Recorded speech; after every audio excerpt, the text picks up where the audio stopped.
เรื่องราวพระคัมภีร์ไทยซามาเรียผู้ใจดีนี้แม่นพระเยซูสบายดี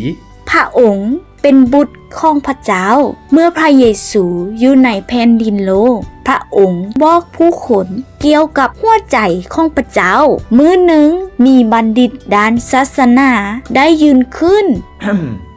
เพื่อทดสอบพระเยซูโดยถามคำถามว่าอาจารย์เอ้ยข้าน้อยจะต้องเฮ็ดอย่างใดจึงจะได้รับชีวิตนิรันดรพระเยซูตอบกฎบัญญัติมีเขียนไว้ว่าอย่างใดจงฮักองค์พระผู้เป็นเจ้าพระเจ้าของเจ้าด้วยสุดใจด้วยสุดจิตด้วยสุดกำลังและด้วยสุดความคิดของเจ้าและจงฮักเพื่อนบ้านเหมือนฮักตนเอง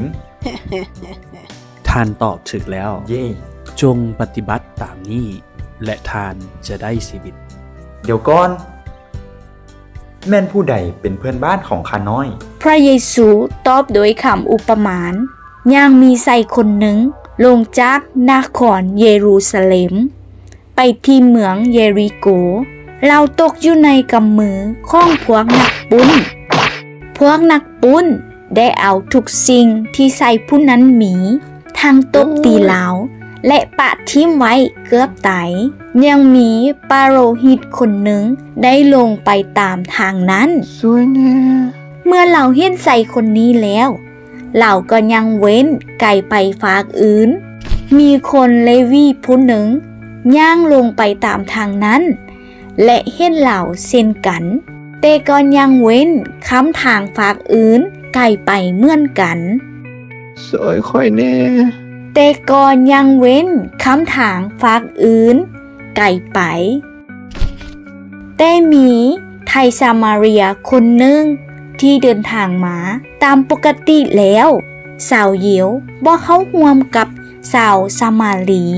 เมื่อสาวซามาเรียพบกับชายคนนี้และเมื่อเห็นเราแล้วก็มีใจเมตตาสงสารเอาน้ำมันและเหล้าอางุ่นทอกใส่บาดแผลและเอาผ้าพันบาดให้แล้วก็จมใส่คนนั้นขึ้นขี่ถึงหลังสัตว์ของตนนำไปฮ้อนโรงแรมและเอาใจใส่บัวระบัดเหลาขอเศร้าห้องหนึ่ง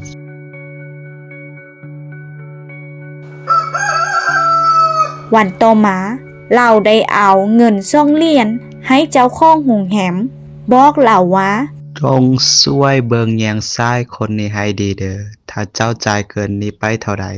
เมื่อค่อยกลับมาค่อยจะจ่ายคืนให้ใน3คนนี้แม่นผู้ใดที่เป็นเพื่อนบ้านของคนที่ถูกพวกโจรปุ้นนั้นแม่นผู้ที่มีจิตใจเมตตาสงสารต่อเราพระเยซูกล่าวว่าท่านจงไปเฮ็ดอย่างนั้นเหมือนกัน